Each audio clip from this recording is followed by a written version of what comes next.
মৃত্যুক সাৱটি লোৱা আমাৰ বীৰসকলৰ পত্নীসকলক সুধিবিগৈ কিমান কষ্ট পাইছিল এই কপালৰ সেন্দুৰকণ মচি দিওঁতে।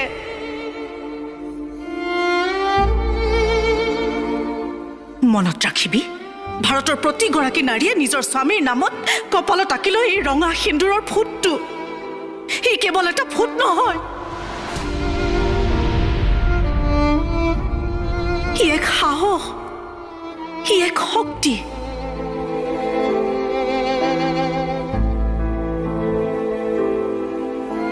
এই সেন্দুৰকণত ইমানেই শক্তি আছে যে প্ৰতিটো শত্ৰুক পুৰি ছাই কৰি দিব এই কপালৰ ৰঙা ফুটটোৱে। চাই ল শাল্লাহ। কিবা হৈছে চাবিও ৰ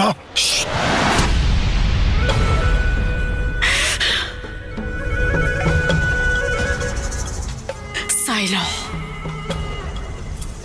আৰু তহঁতৰ পাকিস্তানীবোৰকো দেখুৱাই দে ভাৰতৰ প্ৰতিগৰাকী নাৰীৰ কপালত জিলিকি থকা এই ৰঙা সেন্দুৰ।